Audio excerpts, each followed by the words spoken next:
개인적으로 저 또 3년 선배님이시고요. 우리가 1학년 때 그 4학년이셨는데 그 뭐랄까 이 엘리트 교육 저희들이 이제 한국 해운을 이끌고 가야 된다는 교육을 많이 시켜가지고 제대로 성장하게 된 그런 발판을 마련해 주셨습니다. 다시 한번 감사드리고 우리 그 박영선 전 원장님한테 우리 국제조약론에 대해서 좀 듣도록 하겠습니다. 부탁드리겠습니다. 네, 안녕하세요. 박영선입니다. 오늘 이렇게 늦은 시간까지 이렇게 많은 분들이 또 강의를 좀 열심히 듣고 계시고 또 제 강의를 볼 때까지 또 기다려주셔서 감사합니다. 지금 뭐 시간이 많이 지체됐기 때문에 바로 그 강의로 들어가도록 하겠습니다. 화면 공유를 하면 바로 되겠죠? 예. 화면 공유하면 바로 되나요? 먼저 요걸 먼저 슬라이드 쇼를 출발하고 가야 되나요? 어떻게 되나? 지금 화면이 공유되나요? 아주 공유가 안 됐는데요. 우선 그 저 띄우시려는 PPT를 먼저 예. 바탕화면에 깔고 거기 그 녹색 보탄을 누르면 바로 될 겁니다. 그렇군요. 그러면 이것을 먼저 슬라이드 쇼를 돌리고요.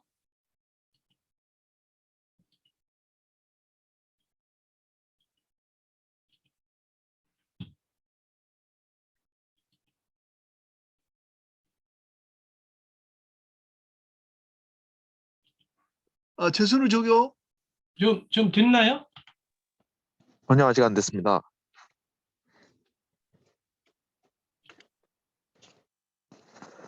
그 중간에 화면 공유 그 버튼 누르시고 화면 공유요? 예. 거기서 지금 발표하실 PPT 자료 화면 누르시면 됩니다. 알겠습니다. 이번 줌 회의에서 이게 화면 공유를 누르니까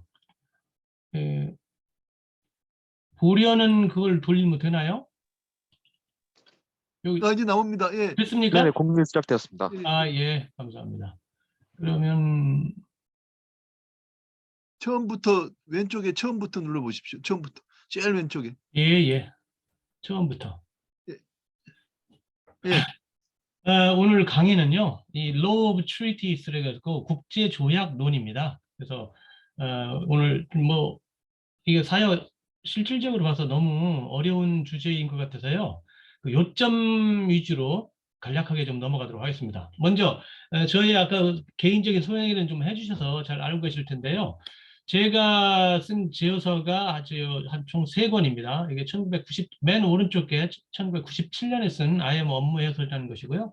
가운데 게 2008년도에 쓴 선박안전법 해설, 그 다음에 맨 2014년에 쓴 국제기구 연구고, 오늘은 이 국제기구 연구 내용 중에 여러분의 국제조약법을 소개해 드릴까 합니다. 국제기구 연구는 약 한 500여 쪽에 달하는 책인데요. 총 5부로 되어 있고, 총론, 국제조약법, 그다음에 국제회의가 과연 어떻게 운영되는지, 실제에서는 의사 진행 규칙이라는 것에 운영이 되거든요. 그렇기 때문에 수천 명이 모인 그 유엔이나 IMO 회의도 이 의사 규칙에 따라서 원만하게 운영이 되고 있는 겁니다. 그다음 네 번째는 국제회사기구가 어떻게 운영되는지가 있고, 그다음에 IMO 국제협약이라는 것을 총 5개의 파트로 되어 있죠. 그중에 이제 국제조약법에 대해서 오늘 말씀을 드리겠습니다. 국제조약법 오늘 강의할 내용은요, 어떻게 이게 국제조약법이 이루어지게 된 배경이 있고요. 그 다음에 이 조약의 어떤 개념 정의, 그 다음에 조약을 만드는 절차, 그 다음에 여기 제가 볼 때는 국제조약법의 가장 중요한 내용인데요. reservation이라고 유보라는 게 있습니다. 그 다음에 국제조약이 어떻게 효력을 발휘해가지고 또 효력이 발휘되면 이걸 등록해야 되고 다시 또 이게 출판해서 널리 알려야 되게 되어 있습니다.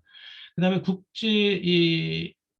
발효된 국제 조약이 어떻게 적용이 되는지, 또 몇몇의 경우에는 국제 조약이 무효가 되는 경우가 있습니다. 그래서 이런 경우, 그 다음에 국제 조약이 이제 종료되는, 그러니까 즉 다시 말해서 국제 조약의 탄생부터 소멸까지 모든 단계를 저희 오늘 강의에서 간단하게 말씀을 드리도록 하겠습니다. 먼저 그 백그라운드입니다. 기본적으로 이거 유엔이라는 것 자체가 과거에 1차, 2차 세계대전을 거치면서 전쟁의 참화를 겪은 다음에 이제 다시는 이러한 전쟁이 없게 하기 위해서 유엔을 만들었지 않습니까? 그래서 유엔이 만들어진 다음에 유엔에서는 국제법위원회 ILC를 갖다가 설립하여서 그 목적은 Promotion of the Progress Development of International Law and its Codification. 그러니까 두 가지 목적입니다. 국제법 발전과 아울러 기존에 있던 관습법을 코드화하자. 이런 두 가지 목적으로 만들었습니다. 이 이유는 기본적으로 과거에 있던 전통적인 그 관습법들은 국제협약에서 가장 중요한 법원으로서의 작용을 했지만 항상 그런 관습법이 존재하는지 또한 그 내용 자체도 분명하지 않았습니다. 그래서 ILC에서 이런 작업을 코드화하고 국제법 발전을 위한 작업을 하게 됐던 것입니다. 그래가지고 이러한 그 국제 조약에 대한 기본 원칙을 만들기 위한 비엔나 컨벤션 on the Law of the Treaties가 ILC에서 초안돼가지고 일단 1949년부터 작업이 시작됐습니다. 그래가지고 이 협약은 1969년도에 채택돼서 31년이 경과한 1980년도에 최종적으로 발효되게 됐습니다. 그래서 현재 2018년 1월 현재 여기에 이를 비준한 국가는 116개 국가입니다. 다음 이 그림에 보이는 것이 ILC 미팅 있는 거고요. 오른쪽의 그림이 이 ILC 미팅 결과 나온 비엔나 컨벤션 on the Law of Treaties 이 원문 앞장입니다. 이러한 국제조약법 중요성은 왜냐하면 모든 국가 간의 모든 트랜잭션은 이런 조약을 통해서 체결되고요. 그 다음에 또한 여러 가지 국제기구도 설립되는데 이러한 그 설립도 조약에 의해서 설립되고 있습니다. 또한 국가 간의 분쟁이 발생했을 경우에 역시 조약에 근거하여 국제 법원에서 분쟁 해결이 되고 있습니다. 그래서 따라서 또한 국제 조약은 가장 중요한 국제법의 법원이기도 합니다. 그래서 이건 동영상을 좀 준비했는데요. 시간 관계상 건너뛰겠습니다. 그래서 이 VCLT라는 것은 뭐냐? 그래서 기본적으로 이 VCLT는요 국제법으로서의 그 국가 간에 적용되는 조약에 관한 조약입니다. 즉 따라서 여기 국제기구 사이 또는 국제기구와 그 국가 간의 관계에는 이 VCLT가 적용되지 않습니다. 현재 이 국제조약법의 세 가지 원칙 정도를 열거할 수 있는데요. 첫 번째는 free consent to be bound. 즉 뭐냐면 모든 국제조약은요. 당사국이 스스로 내가 이 조약에 기속되겠다는 스스로 그 의사표명을 할 때부터 시작되는 거죠. 그 다음에 조약을 지킬 땐 good faith, 신의 성실의 원칙에 따라서 조약을 지켜야 됩니다. 그 다음에 pacta sunt servanda. 이 말은 뭔가요? 즉 법은 약속은 지켜야 된다는 또 기본 원칙입니다. 일단 사람이 약속을 했으면 반드시 지켜야 되는 거죠. 이런 세 가지 정도의 원칙은 이러한 것들은 현재 이 VCLT의 이 협약의 전문에 나오는 것을 제가 요약한 것입니다. 그러면 이게 아주 또 중요한 오늘 중요한 포인트 중에 하나인데요. 국제 조약의 정의가 무엇이냐? 그래서 여기 이 조약이 나오는데요. For the purpose of the President Convention, A. Treaty means an international agreement concluded, number one, between states, 즉 국가 간에 이루어진 합의입니다. 두 번째는요, in written form이어야 됩니다. 그래서 구두 계약은 조약으로 인정될 수 없습니다. 세 번째는 governed by international law, 즉 무슨 얘기인 거니? 저 국제법에 의해서 governed 돼야 된다는 겁니다. 그다음에 네 번째는 embodied single instrument or in two or more related instrument, 즉 이 자체가 어떤 법전의 형태로서 제공돼야 된다는 것이고, 특히 이제 마지막 다섯 번째가 제일 중요한데요. Whatever is particular designation, 즉 이름의 명칭에 불구하고 일단 앞에 이러한 요건을 갖췄을 경우에는 조약으로 인정된다는 것입니다. 따라서 우리가 알 수 있듯이 이걸 구체적 보면은 between states입니다. 그래서 과연 그런 경우에는 우리가 항상 의문이 생기는 게 그럼 뭐가 국가냐? 이런 뭐 다시 근본적인 질문이 되겠죠. 보통 우리가 통상 네 가지의 국가를 하고 있는데 이 자체가 국가로서의 뭐 영토, 국민, 뭐 그다음에 독립 정부, 그다음에 그 소위 자율적으로 통제할 수 있는 이런 권리를 가진 게 바로 이제 보통 국가로 인정되고 있고요. 통상 일단 유엔 회원국이 되면은 일단 국가로 인정된다는 것이 전반적인 현상입니다. 그다음에 그 외에도 이러한 비엔나 컨벤션은요 비슷한 이름을 가진 국제기구와 또는 국가 간에 적용되는 조약법이 별도로 있는데요. 1986년도에 이게 사인이 됐지만은 아직도 효력을 발생하지 못하고 있습니다. 예를 들면 이제 여기 국제조약법은 반드시 국가 간에만 적용되다 보니까 앵글로 이라리안 올 컴퍼니 같은 이런 사례에서는요, 이 앵글로 이라리안 컴퍼니는 국가가 아니기 때문에 조약법이 적용될 수 없다는 이런 국제법 판례도 있습니다. 그다음에 리튼 폼이라는 것입니다. 여기는 반드시 일반 구두 계약에는 적용이 되지 않고 반드시 문서화를 해야만이 된다는 거고, 기타 텔레그램이나 텔렉스, 팩스 메시지나 이븐 이메일도 이런 경우에 리튼 폼으로 인정이 될 수 있을 것입니다. 그럼 네 번째는 governed by the international law, 즉 국제법에 의해서 규율되다는 것인데요. 반드시 이게 이 조약인지 아닌지 여부를 판단하면서 가장 중요한 것은요. 과연 이 당사자들이 국제법에 의한 의무와 권리를 과연 발생시킬 의사가 있는지, 이것이 중요하다는 것입니다. 따라서 어떤 문서에 이런 국제적인 의무 권리 조항이 존재하지 않다면 그 자체는 트리티라고 보기가 어렵겠습니다. 그다음에 이제 이것은 이제 그 어떤 조약문 형태로서 만들어져야 된다는 것이고요. 그래서 또 보통 이제 문서의 교환으로 해가지고 조약이 발효되기도 하는데요. 보통 처음에 문서를 보내고 이에 답신한 형태로 이런 특이한 경우도 있습니다. 아까 제가 같이 강조했듯이 가장 whatever designation. 그래서 이름은 크게 중요하지 않습니다. 그래서 그 내용에 따라서 법적으로 바인딩, 기속하는 내용이 있으면 그 자체가 조약이 되는 것입니다. 그래서 이 트리티라고 우리가 통상 일컬어지는 것엔 명칭이 대단히 많은 종류가 있습니다. 그래서 컨벤션이 있고요.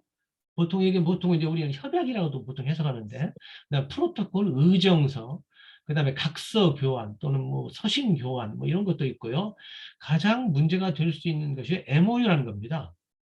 보통 우리가 통상 MOU 하면 그거 법적 조건이 없고 그냥 뭐 자기 의사 정도만 하는 것이다 이렇게 얘기를 하고 있는데요.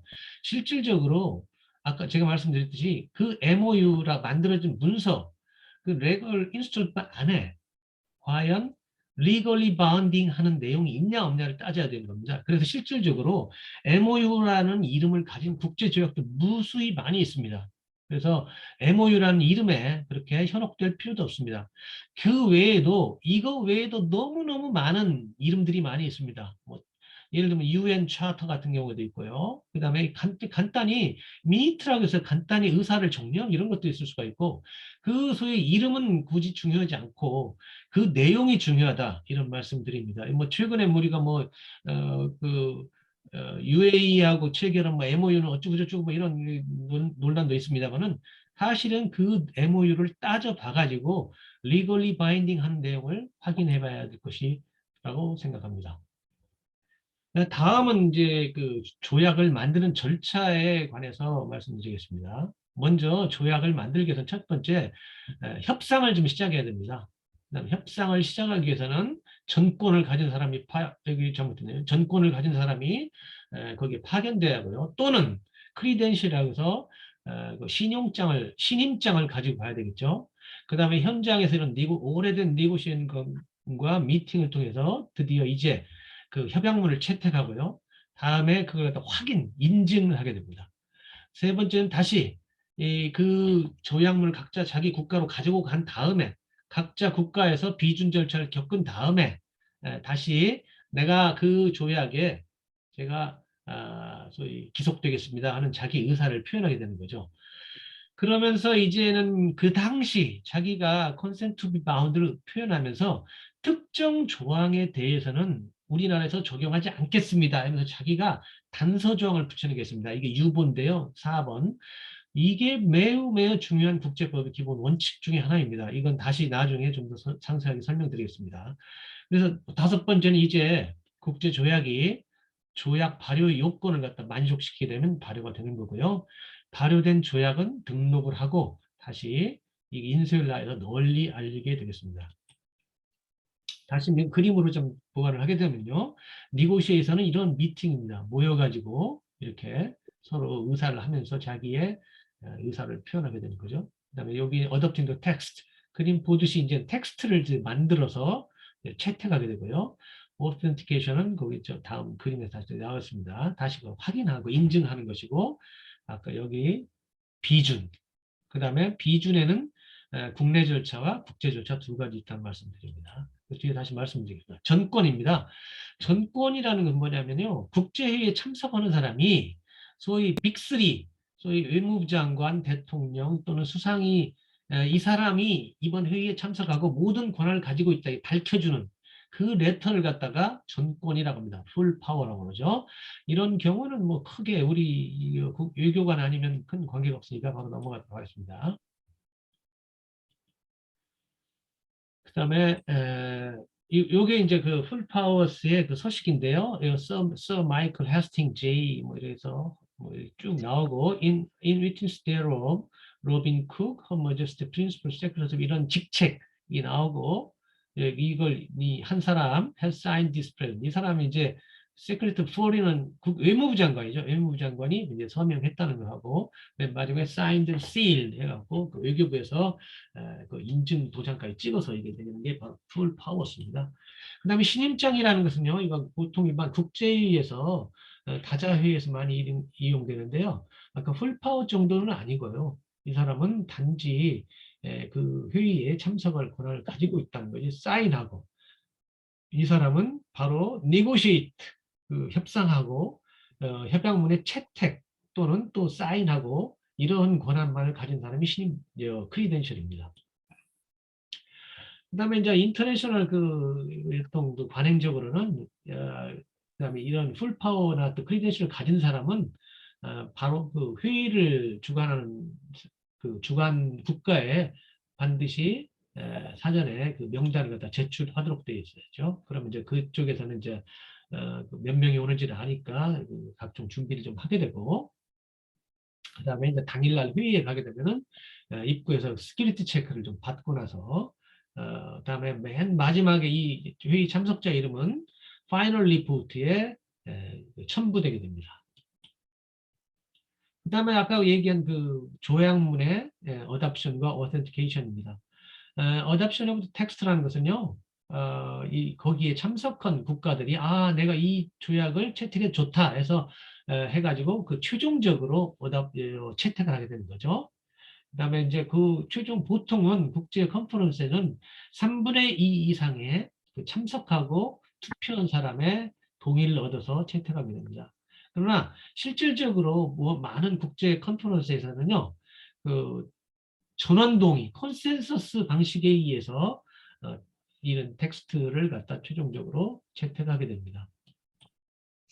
그 다음에 이제 authentication인데요. 이것은 뭐 보는데 앞에 제가 이게 이제 국제 조약을 할 때 실질적으로 요즘 와서 만들어진 텍스트를 갖다가 제대로 바꾸거나 이러진 물리적으로 기술적으로 좀 불가능합니다. 그러니까 이제 여기서 제가 대표로 나가가지고 여기 서명하는 요 책이 노트가 있는데 여기다가 그 조약문은 당초와 틀림없음을 제가 확인합니다라는 이름을 제가 서명을 하게 되는 겁니다. 그래서 뭐 크게 뭐 중요한 건 아닌 절차입니다. 그 다음에는 이제 컨센트 그라운드인데요. 제가 우리가 채택한 조약에 대해서 기속되겠다는 의견을 갖다 표현하는 방식입니다. 이 방법에는 여러 가지가 있는데요. 먼저 그냥 거기에 그냥 서명함으로써 나는 계속된다 이런 방법이 있고요. 그 이후에 인스트루먼트 그 조약문을 인스트루먼트 그 조약문을 갖다가 교환을 한다거나 그 다음에 또는 이제 여기 바로 여기 ratification 바로 비준 그 외에도 acceptance, approval, or accession이라고 이것들은 다 조약 비준의 아류인데요. 이게 하나의 좀 기술적인 꼼수라고 해도 봐도 될 것 같은데요. 실제 통상 비준을 하게 되면 국회 비준을 받아야 되지 않습니까? 그런데 각국에는 비준 절차가 국가 헌법에 따라서 여러 가지 다양한 방식이 있습니다. 그래서 이걸 회피하기 위해서 acceptance랄까, 승인이랄까, 이런 또 뭐 가입이랄까 이런 절차를 통해 가지고 비준을 그냥 무효하는 이런 방법이 많이 사용되고 있습니다. 이 시그니처의 방법이 보통 뭐 거기서 조약문에 서명한다고 그래가지고 바로 어떤 내가 기속되는 건 아니고요. 보통은 그냥 서명은 내가 보았다 하는 이 정도지 그냥 뭐 기속되지는 않습니다. 그러나 예외적으로 definitive signature라는 게 있는데요. 이건 서명함으로써 바로 어떤 기속되는 건데 이런 경우는 흔치 않습니다. 그다음에 이것은 이제 문서의 교환에 의해서 그 어떤 그 발효 내가 바운드가 되는 건데요. 먼저 저쪽에서 저쪽에서 먼저 한 파티에서 이러이러한 내용을 하자 하고 다음 이걸 받는 국가에 보내면 받는 국가도 나도 좋다 이 두 가지 노트를 보냄으로써 이제 두 개 딱 발효된 두 번째 의견을 한 순간에 양 국가가 기속되게 되는 보통 이런 경우는 보통 양자 간 협약에 적용되는 경우가 많습니다. 그 다음에는요, 레티피케이션, 이거 레티피케이션 유보가 아니고요. 레티피케이션 여기서는 이제 비준입니다. 이건 잘못했습니다. 레티피케이션은 파이널 컨퍼메이션입니다. 우리가 아까 협약 채택 절차를 통해서 만든 텍스트에 대해 가지고 자국에서 이러한 내용은 우리 국내 헌법과 상충되지 않으므로 우리도 그러면 거기에 가입하자 뭐 이런 식으로 얘기가 되는 거죠. 그래갖고 왜 그러면 이런 ratification이 필요하냐면은 a state requires time to re-examine. 이 국가에서는 일단 그때 채택된 텍스트를 갖다가 다시 한번 자기 국가로 돌아가 가지고 재검토할 시간이 필요합니다. 그다음에 두 번째는 그 많은 국가의 경우에는 자국의 헌법에 따라서 이러한 국제법을 갖다 자국 내에 시행할 경우에는 그 시행을 위한 국내 입법이 필요한 경우가 많이 있습니다. 그래서 이걸 준비하기 위해 가지고 이런 충분한 시간이 확보하기 위해 가지고 결국 파이널 컨퍼메이션, 레티피케이션 절차가 필요하게 되는 것입니다. 그래서 이제 보면은 이제 레티피케이션도 두 가지 절차가 있는데요. 국내 절차가 있습니다. 우리나라의 경우에서는 보통 이제 그 국회 비준 절차를 거치게 되는데요. 그때에는 우리가 그 조약 시행에 필요한 국내 입법도 하고요. 각종 그 번역도 하고 그다음에 그 의회의 승인을 최종 받아서 대통령이 그걸 갖다가 공포하게 되는 겁니다. 특히 이제 미국의 경우에서는 이건 참고로 들면 미국에는 미국 상원에서 by and with the advice and consent of the Senate 상원에서 3분의 2 이상의 동의와 동의를 받아야만이 이 국제 조약이 비준되게 되어 있습니다. 이런 아까 그 비준 절차는 국내 절차가 있다고 말씀을 드렸고요. 국제 절차가 있습니다. 즉 무슨 얘기인 거니?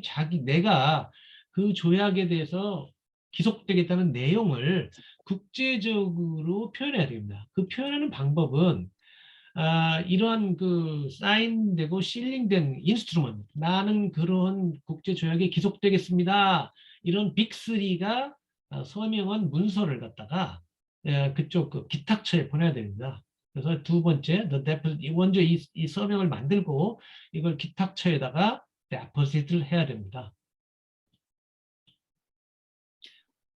그 다음에 이제 이것은 이제 ratification의 아류로서 acceptance나 또 approval인데요. 이것은 뭐 국가적 사정에 따라 다른데요. 대개 뭐 승인이나 뭐, 뭐 이런 정도로 해갖고 그냥 대충 떼우는 건데 우리나라하고는 큰 관계가 없습니다. 그러나 이런 종류가 있다. 거고, 억세션이라는 것은 이미 만들어진 모든 것이 다 만들어진 조약, 발효된 조약에 대해서 뒤늦게 가입하는 것이 바로 억세션이 되겠습니다. 그다음에 이제 아직 우리는 이제 비준을 하고 그러나 아직 그 국제 조약이 아직 발효되지 않았을 경우에 그런 경우에는 각 국가는 obliged to refrain from act 그 기본 아직은 발효되지 않았지만 이 조약의 기본적인 목적과 어떤 object and purpose가 두 가지 용어로 되어 있지만 그 기본 목적이라고 하나 해석될 수 있습니다. 기본 object and purpose를 저해하지 않도록 해야지 그에 저해하는 행위를 해서 되지는 않겠습니다. 그 다음에 여기 제가 제일 중요한 reservation입니다. 이거 유보인데요. 보통 우리가 평소 reservation 하면 보통 예약인데 여기서 말하는 국제법에서는 유보입니다. 이거 정의를 읽으면 unilateral statement입니다. 일방적인 국가의 선언입니다. However praised of name, 그 이름이 무엇이든 간에 made by a state, 국가에 의해서 when signing, ratify 등등 그 자기의 기속됨을 표현할 경우에 특정 조항, 내용 등등을 갖다가 적용하지 않겠다는 내용을 갖다가 선언하는 겁니다. 그러면 이런 선언에 따라서 이 국가는 비록 내가 이 조약에 대해서는 내가 기속되지만 내가 여기서 유보한 해당 조항에 대해서는 아예 선언할 때부터 이미 표현을 했고 당연히 자기네 국내법 시행 절차, 국내법 시행법을 만들 경우에도 이 조항을 시행하지 않는 것으로 만들 수가 있습니다. 따라서 제가 볼 때 이 레저베이션이라는 것은 국제법 발전에 대단히 중대한 공헌을 했다고 생각합니다. 그런데 이런 경우에 레저베이션도 이제 양자간 협의회는 보통 허용되지 않습니다. 실컷 양자가 다 협의한 다음에 뒤늦게 나는 이 조항에 대해서 레저베이션 하겠다는 건 말이 안 되기 때문에 안 되지만 사실은 또 그렇게 하는 미국 같은 경우에는 이런 좀 경우에 맞지 않는 이런 유보를 하는 경우도 있다는 말씀을 드립니다. 그러나 이 유보라는 것이 모든 것이 다 허용되는 건 아닙니다. 이 다음 같은 경우에는 허용되지 않는데요. 유보가 prohibited by the 국제 조약에 의해서 금지된 어떤 reservation이랄까 그 다음에 뭐 the treaty provides only 어떤 특정한 reservation만 허용된다고 할 경우에 그것만 가능하고 그다음에 the reservation incompatible with the objective purpose 그 조약의 근본적인 목적에 위배되는 유보는 할 수 없다는 겁니다. 예를 들면 무기 억제를 위한 국제 협약인데 아이고 자기는 무기 억제를 하는 거에 대해서는 자기는 유보하겠다면은 이건 국제 협약을 갖다가 뭐 완전히 그냥 무효화시키는 그런 조치이기 때문에 그런 경우는 유보가 허용되지 않습니다. 즉 아까 같은 경우에 과연 유보가 될지 안 될지는 상당히 상세한 테스트를 해봐야 하는데 이 구체적인 내용은 생략하도록 하겠습니다. 그다음에 자 그러면 과연 이제 우리가 레저베이션 했다 했을 경우에 그 어떤 법적 효과는 어떻게 되는지 보겠습니다. 일단 레저베이션을 하게 되면은요, modify for the reserving state. 내가 유보한 국가는 해당 특정 조항, provisions of treaty에 대해서 적용이 안 됩니다. 또한 it modifies those provisions to the same extent for that other party. 따라서 나는 그 조항을 적용하지 않기 때문에 제3자와의 관계에 있어서의 그 관계를 갖다가 적용될 수가 없습니다. 왜냐하면 내가 이 해당 조항을 갖다 리저브를 해버렸기 때문에. 제3자하고도 나는 아무런 법적 의무를 질 필요가 없게 됩니다. 따라서 해당 조항은 각 당사국 국가 간에는 일단 이 레저베이션이 적용되는 한 적용이 없다는 말씀을 드립니다. 이게 약간 뭐 이게 이제 얘기가 좀 복잡해 보이는데, 예를 들면 많은 국가는 다자간 국가에서 예를 들면 A, B, C라는 국가가 있다고 볼 경우에 컨트리 A는 아티클 1을 갖다 리저브를 했고요. 컨트리 B는 아티클 2, 컨트리 C는 아티클 C를 각각 리저브 했다고 할 경우에, 이런 경우에 A와 B 사이에는 only 3만 적용됩니다. 왜냐하면 A는 1, B는 2조를 갖다가 리저브를 했기 때문에 3만 적용되고, B와 C에서는 자기가 리저브 하지 않은 1만 어플라이 되고, A와 C의 경우에는 only 2만, 아티클 2만 어플라이 하게 됩니다. 즉, 이 얘기는 실질적으로 조약 가입국이라 한다 할지라도 실질적으로 그 조약 가입 국가 간에는 그 레저베이션에 대해서 다양한 법률적 관계가 형성되게 된다는 것입니다. 그럼 예컨대 이런 레저베이션의 예를 한번 보겠습니다. The government of the People's Republic of China has reservations on the provisions of Section 232, Article 9 of the said convention. 그래서 이런 식으로 중국은 해당 조항을 리저브합니다. 한다는 얘기다. 그 다음에 이 두 번째는요. The government of, 우리나라가 한 거죠. Government of the Republic of Korea declares that the provisions of article 등등등을 갖다가 shall be so applied as to be in conformity with the provisions of local law. 대한민국 법에 따라서 적용하겠다. 이런 식으로 적용을 했는데요. 이게 국제인권규약인데 이래가지고 대한민국이 굉장히 많은 이게 아마 제 기억에 3자 노동 개입 그 당시 과거에 3자 노동 개입 사건을 해서 아마 이걸 했는데 굉장히 국제적으로 많은 비난을 받은 바가 있습니다. 이건 레저베이션 국내법을 근거로 해서 하는 것은 사실 좀 문제가 많아 보입니다. 그 다음에는 한 국가에서 레저베이션을 갖다가 표시했을 때 이에 반대하는 의견도 제시할 수 있습니다. 즉, 근데 이것이 자체가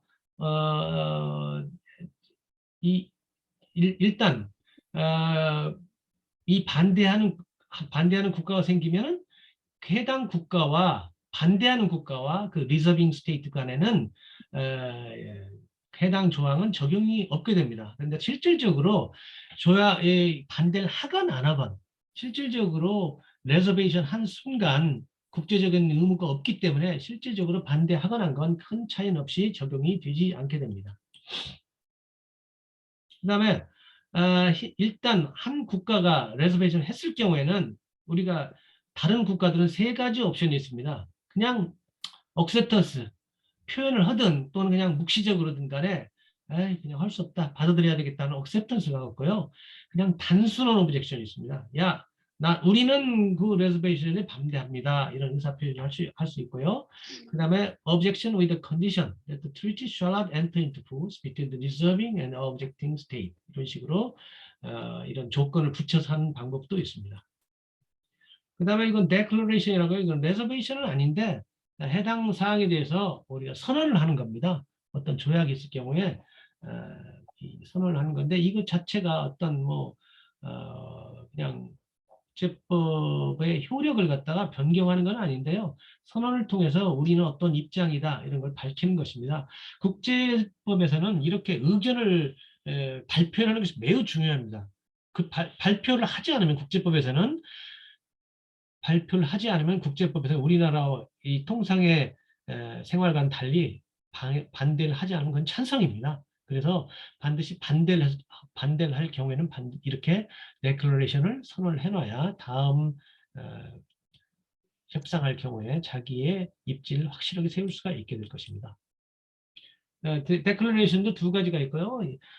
법률 조항의 해석에 관한 조약의 해석에 관한 선언이 있을 수가 있고요. 정치적인 데클러레이션이 있습니다. 예컨대 이스라엘과 포클랜드 등은 무슨 협약이 생기면은 항상 뭐 해당 조항 문제에 대해서 자기의 정치적 선언을 하는 것이 이 유엔의 관례입니다.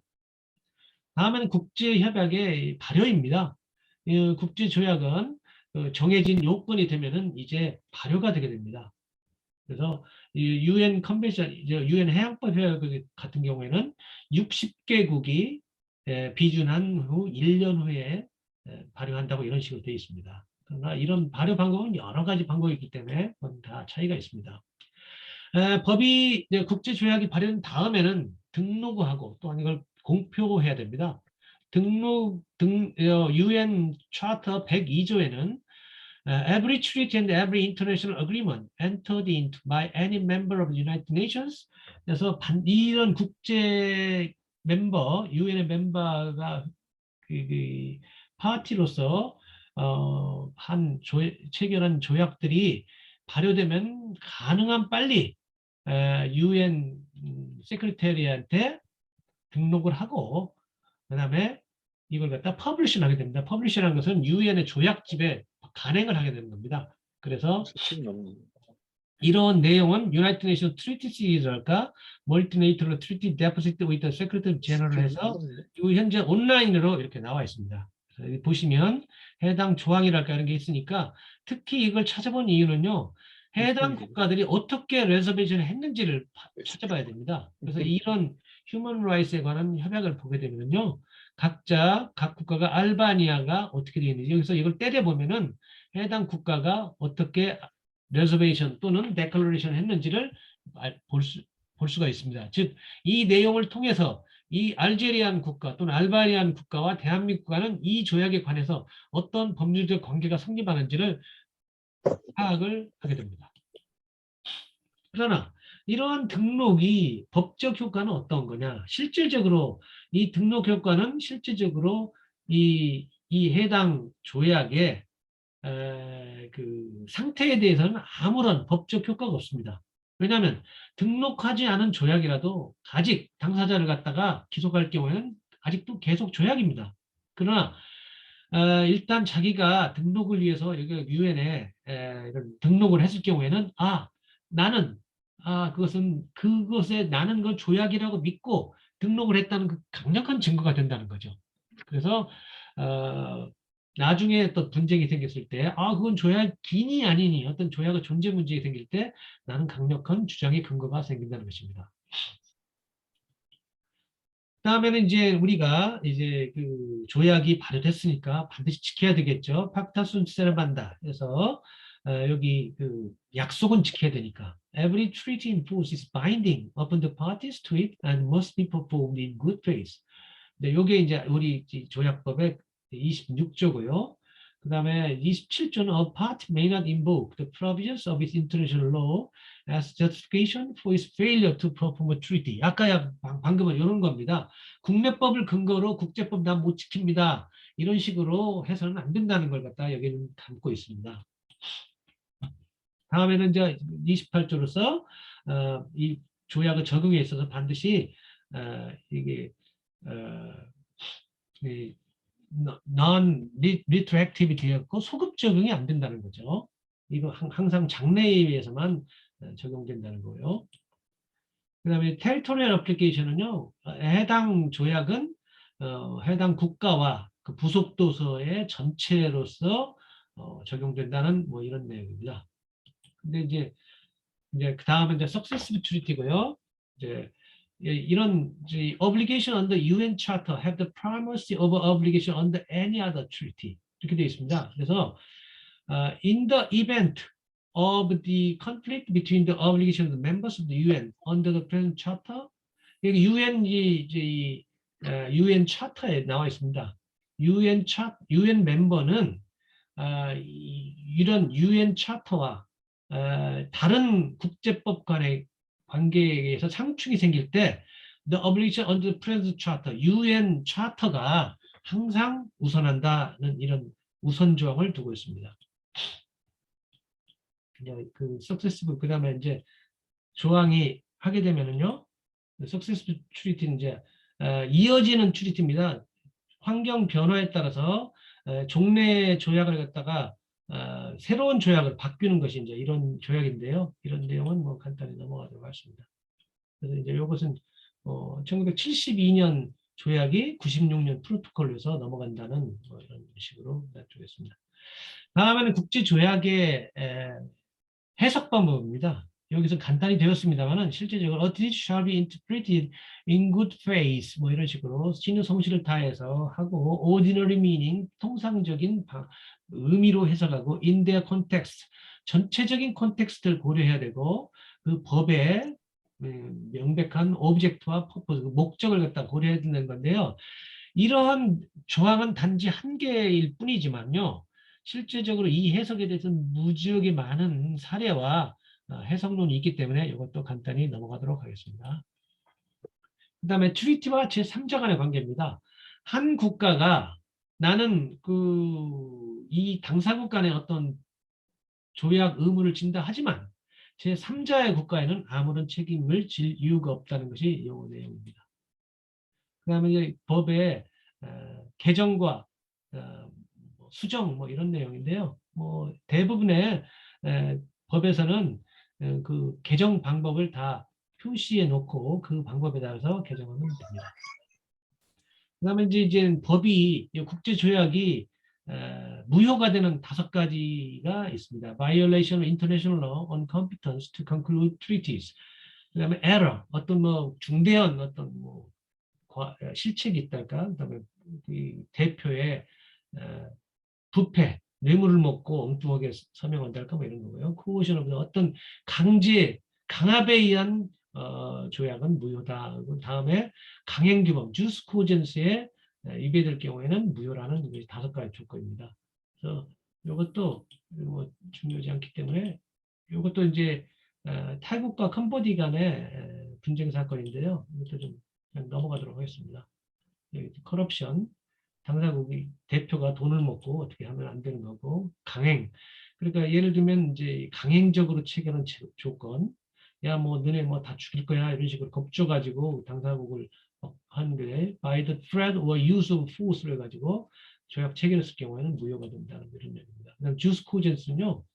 jus cogens 자체가 preemptory norm of general international law, 국제법의 어떤 그 아주 preemptive norm에서 전제 조건 아주 그 중요한 사항에 대해서는 위반될 경우에는 위배된다는 것입니다. 예를 들면 뭐 인종차별이랄까, 그다음에 각종 뭐 무기의 사용 이런 등등 국제법상 이거는 어긋나는 이런 것들은 국제법에서 조약을 해도 무효라는 그런 내용입니다.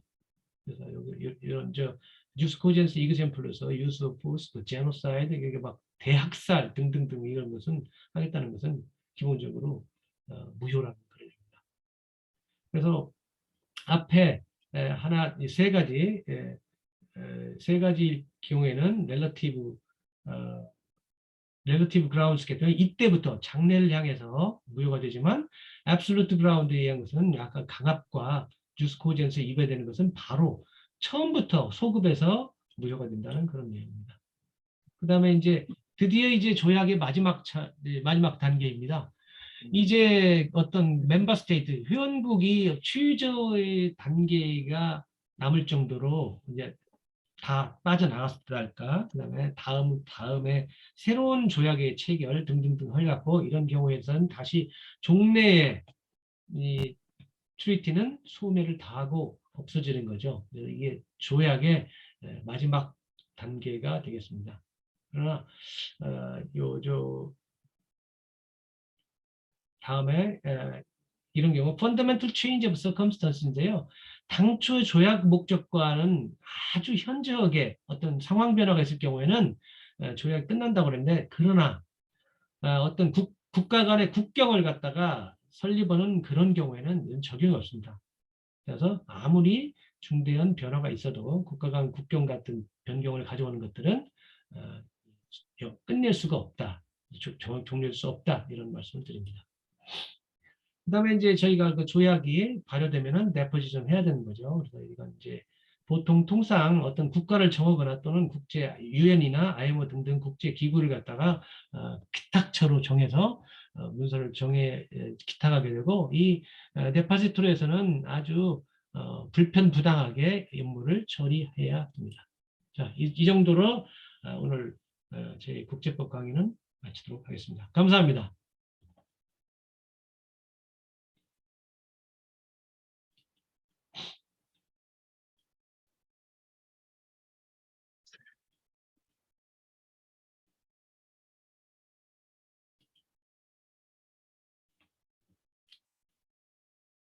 예, 우리 박영선 우리 원장님 좋은 그 발표 감사드리고요. 이제 국제 조약에 대한 좀 일반론을 쭉 이렇게 말씀을 하셔가지고 우리 좀 토론 하실 분들은 여기 뭐 좀 구속되지 마시고 우리 특히 뭐 저 실무하시면서 뭐 국제 조약 이렇게 적용하거나 또 뭐 소개시켜 주실 거 있으시면 하시면 될 것 같습니다. 그 처음에는 제가 그 서경원 지금 차장이라고 펜오션에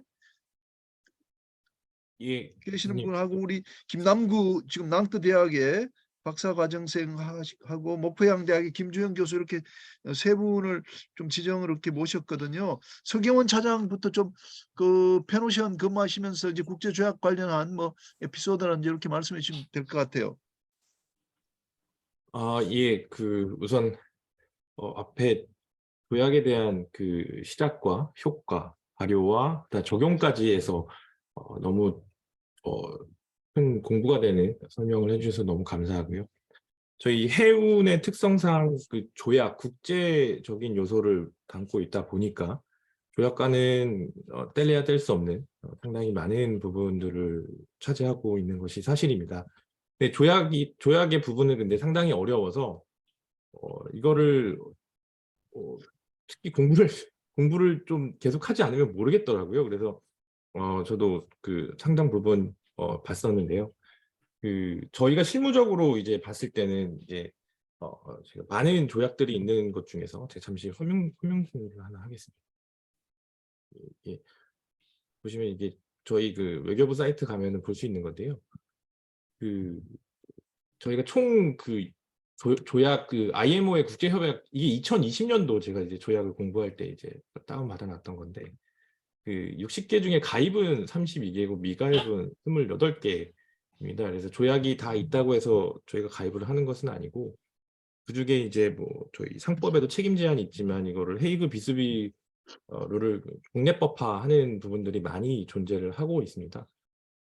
특히 이제 선박과 관련해서는 뭐 유류오염과 관련해서도 있지만 저희가 이제 난파물 제거 협약이라는 것이 이제 실무를 소개를 해드리면 이게 선박이 가라앉았을 때 이제 선박을 씌우는 그거에 대한 이제 국제적 규칙을 설명을 해 놓은 것인데 저희가 이제 선박을 운영을 하다 보면 선박의 필수 이렇게 서류들이 몇 개가 있습니다. 이제 유리오염에 대한 P&I 가입 증서나 그런 것도 마찬가지지만 이 난파물 제거 협약이라고 하는 렉 리머블에 대한 이제 증서도 반드시 본선에 비치를 해야 되는데 이게 국제 운항을 하다 보니까 선박에서는 반드시 그 증서를 시야가 거의 없다면 전체 임플란트가 답입니다.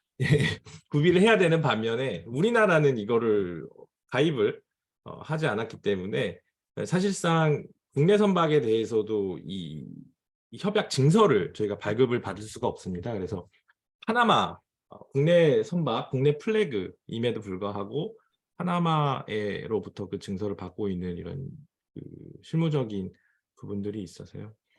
이런 것들 특히 환경 협약에 대해서는 많이 안전 분야나 이런 데서는 10개 중에 9개 정도가 가입이 되고 있지만 책임 보상 부분에 대해서는 거의 뭐 대부분 가입이 되지 않고 있는 상황이라서 이건 뭐 국내법과의 뭐 효력적인 부분이라서 같이 연계해서 생각을 해야겠지만 다양한 이제 국제법들이 이제 국내법화되고는 있지만 조약을 통해서 저희가 그 실무적인 절차상도 큰 분규가 없이 공통적인 이해로 될 수 있는 부분도 지속적으로 저희가 연구를 하고 생각을 하고 그다음에 이런 것들을 만들어 나가면 좋을 것 같습니다.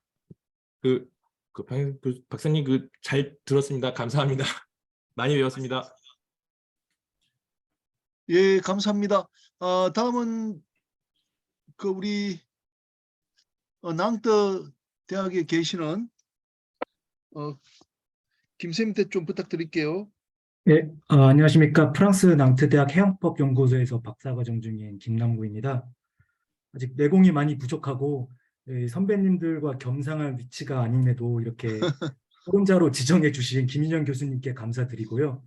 더불어 오늘 박영선 박사님의 훌륭한 강의를 들으니 많이 배우고 성장하라는 김인영 교수님의 깊은 뜻을 이해할 수 있었습니다.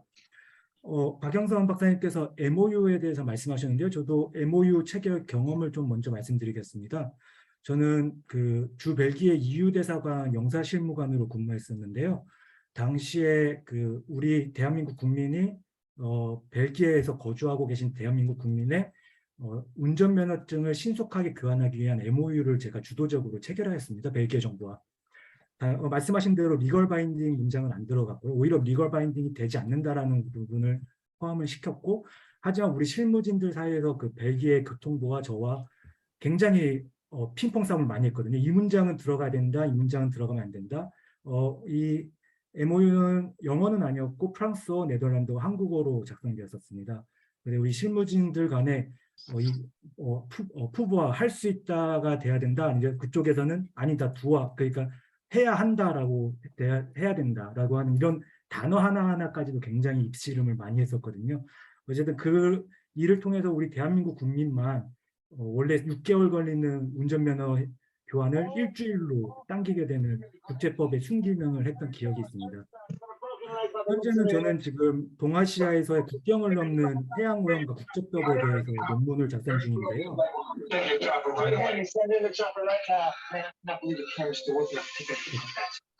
오늘 강의 들으니 논문 작성함에 있어서도 굉장히 리걸 마인드가 좀 많이 생성된 것 같습니다. 박영선 박사님께 두 가지만 좀 질문 드리고 싶은데요. 하나는 제가 1월 달에 그 한국해양전략연구소의 해양안보 학술지에 논문 하나 기수했습니다. 주제는 한국과 프랑스 해군의 군함기인 해양오염 예방을 위한 법제 비교였는데요.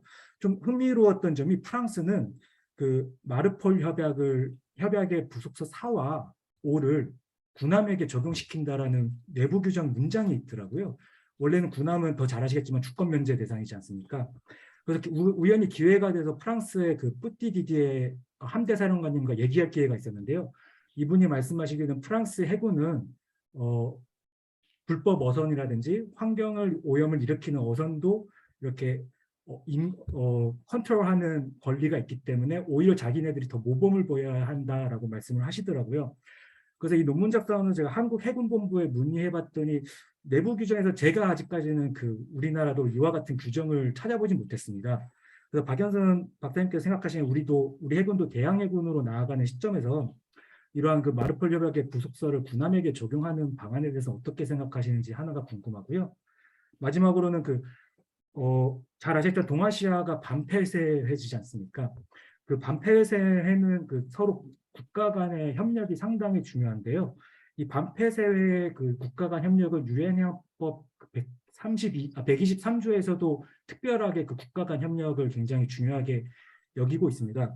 이 부분은 그 유럽에서 특히 더 잘 정립되어 있는데요. 지중해 협약이라든지 북해 협약, 에스프 협약. 근데 북해 협약 같은 경우는 제가 회의록을 찾아보니까 당시에 굉장히 국가 간에도 정치적 싸움이 굉장히 많았더라고요. 그럼에도 불구하고 협약이 체결이 되었고 현재까지도 잘 적용되는 것 같습니다. 그렇다면 동북아를 좀 비교해서 보자면 동북아시아는 아직까지는 지역 협정이 특히 환경 해양 협정이 없는 걸로 알고 있습니다. 물론 그 북서 태평양 실천 계획이라는 기구는 있지만 이건 어떤 리걸 바인딩에 의한 그 국제법에 구속되어 있는 그 기구는 아닌 것 같고요. 그래서 박영선 박사님께서 생각하시기에는 우리가 그 동북아 해양 환경 협정을 좀 체결할 필요성이 있는지, 만약에 있다면 동북아라는 지정학적인 굉장히 어려운 부분에서 이거를 극복해내면서 어떤 방향으로 좀 나아갈 수 있을지 고견을 좀 듣고 싶습니다. 오늘 정말 좋은 강의 해주셔서 감사합니다. 예, 감사합니다. 다음 혹시 김주영 교수님 계세요?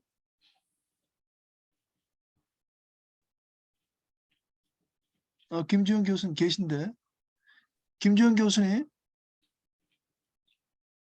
예, 안녕하십니까. 예, 혹시 뭐 그 국제 조약이나 국제 협약 관련해서 하실 말씀 있으면 좀 하시면 좋겠습니다. 예, 안녕하십니까. 박영선 원장님은 예전에 해양대학에 출강하실 때 제가 박사과정에 있을 때 이제 국제협약론이나 기타 몇 가지 과목을 수강했던 기억이 있고요. 그때 이제 뭐 잘 몰랐던 이제 불법행위나 토트 이렇게 낯선 용어를 설명해 주셔가지고 지금도 아주 큰 도움이 되고 지금도 기억이 생생히 남아 있고요. 그 사이에 한번 뭐 이렇게 핵이지에 수고도 자주 하시고 그래서 안부 전화를 한번 드렸었는데 모르는 전화번호여서 아마 전화를 안 받으시는 것 같더라고요. 어쨌든 이 자리를 빌어서 인사를 드리고 오늘 유익한 조약법과 관련된 비록 좀 개괄적이지만 아주 유익한 강의 잘 들었고요. 많은 도움이 되었습니다. 좀 내용이 어렵기도 하지만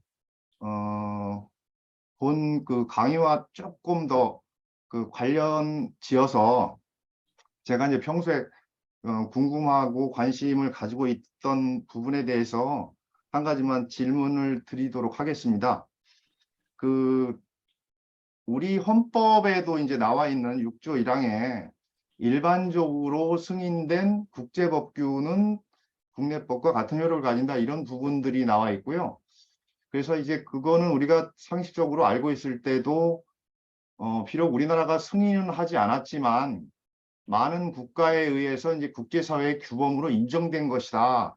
이런 이제 설명들이 뭐 여러 기본서라든지 기타 다른 자료에도 이제 많이 나와 있고요.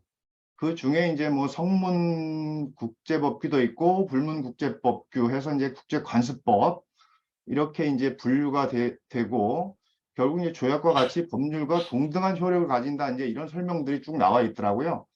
그래서 이제 그 중에 이제 국제관습법이 되기 위해서는 이제 충분한 기간 동안에 지속적인 관행으로 이루어지고 그리고 이제 뭐 법적 확신이 있어야 되는 이런 이제 요건들이 있다고 하는데 제가 이제 뭐 그것과 관련해서 기본적으로 이 국제법이라는 것이 굉장히 성문법으로서 이제 협약도 있지만 반면에 이제 국제관습법은 대단히 이제 모호한 그런 특성이 있어서 저도 이제 그쪽에 계속 관심을 가지고 있으면서도 보면 볼수록 또 모호하다 이런 생각이 들더라고요. 그래서 이제 그것과 관련해서 과연 충분한 기간, 지속적 관행 이런 이제 표현들이 있는데 구체적으로 그러면 어느 정도나 지속적으로 관행적으로 이루어져야 그것이 이제 국제적으로 인정되는 법적 확신으로 성립할 수 있는지 이런 부분에 대한 좀 명쾌한 어떤 설명이 나와 있는 기본서라든지 아니면 기타 다른 논문 이런 부분을 아직 제가 보지를 못했거든요. 그래서 원장님께서 뭐 단연간 이제 국제협약이라든지 국제법에 대해서 연구도 많이 하시고 강의도 많이 하신 걸로 알고 있는데 그런 부분에 대해서 혹시 추가적인 내용을 좀 알려주시거나 아니면 다른 자료를 보면 좋다거나 이런 쪽에 뭐 조언을 해주셨으면 감사하겠고요. 그리고 나중에 혹시 기회가 되신다면 제가 듣기로는 이제 뭐 베트남 해양대학 쪽에서 강의를 하신 것으로 알고 있는데 그 부분에 대해서도 좀 언제 한번 설명을 해주셨으면 여기 공부 모임에 참여하신 분들한테 좀 더 큰 도움이 되지 않을까 이런 생각을 해봤습니다. 이상입니다. 감사합니다. 예, 감사합니다. 이상 그 세 분의 질문에 대해서 우리 박영선 원장님께서 답변을 좀 해주시고 특히 김주영 교수님 마지막에 말씀하신 베트남 해양대학에서 강의 경험 그걸 좀 설명해 주시면은 우리 오늘 강의 들으신 분들이 국제법보다 더 재밌어 하실 수도 있을 것 같습니다. 그 부분은 꼭 좀 말씀해 주시면 좋을 것 같습니다. 예. 네, 감사합니다. 아이고, 좋은 말씀 감사드리고요.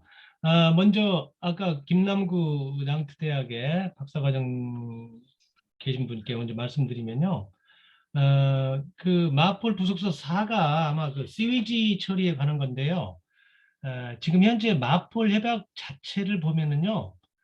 군함에 대해서는 면제를 한다 써 있으면서도 as practical as possible 해가지고 실행 가능한 한 시행한다는 협약문에 나와 있습니다. 그래서 우리나라는 좀 안 하고 있지만 미국 해군이랄까 뭐 프랑스 해군 등등은 자율적으로 실질적으로 그 도덕적 그 우위를 확보하기 위해서 그걸 하고 있는 걸로 알고 있습니다. 따로 뭐 법이 있는 게 아니고 그게 자발적으로 국제법을 국내법을 시행하는 거죠. 그래서 우리나라도 또 강행은 아니지만 이제 당연히 우리나라도 시행을 해야 되지 않을까 이렇게 생각을 하고 있고 그 문제는 해군본부에 대한 지속적인 설득이 필요할 걸로 보여집니다. 그다음에 아까 말씀드린 그 반폐쇄 해협의 국제 협력 문제는 굉장히 중요한 문제입니다. 근데 안타깝게도 전에도 이 문제가 사실은 그 외교부 차원에서 몇 번 거론이 됐었어요. 그런데 이상하게 그쪽 그 한국, 중국, 일본이 그 좀 약간 좀 알력이 있고 이래가지고 제대로 추진이 안 되는 걸로 알고 있습니다. 그래서 그 문제도 제가 볼 때는 그 지중해나 이런 저쪽 그 북해 또 그쪽 생각할 때 우리나라도 반드시 필요하다 이렇게 저는 생각을 하고 있다는 말씀드립니다. 그다음 김주영 교수님 말씀드린 그 자료는요, 과연 국제관습법이 과연 어느 정도가 돼야 국제관습법이 될 것이냐, 그거 굉장히 어려운 질문입니다.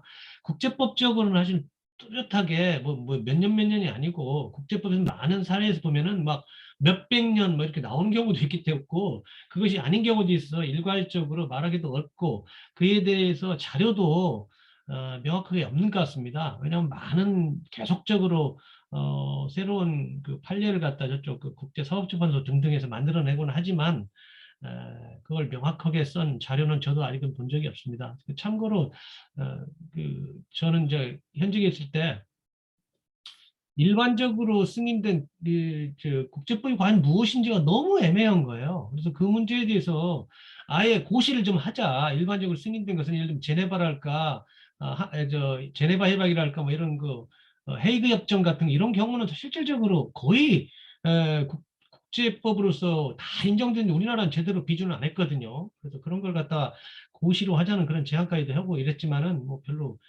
관심이 좀 없는 것 같습니다.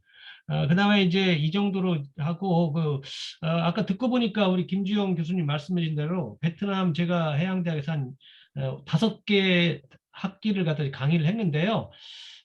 오늘 뭐 여기서 간단히 한두 마디 할 건 아니고 추후에 과제로 삼아서 한번 강의를 하면은 재밌을 것 같다는 그런 생각이 듭니다. 그래서 차후로 돌리도록 하겠습니다. 감사합니다. 예, 감사합니다. 뭐 시간이 좀 많이 돼가지고 11시 전에는 좀 마쳐야 되기 때문에 오늘 여기 장석영 그 차관님 계시면 혹시 좀 말씀 들어보고요. 마지막 마무리는 우리 권호인 대표님이 또 멋있게 또 장식해 주실 걸로 기대하고요. 우선 장석영 차관님 혹시 계시나요? 예. 예, 차관님 이제 몇 번째 들어오셨는데 우리 공부 모임 너무 좀 진지해가지고 오늘 어떠신지 네네. 모르겠습니다.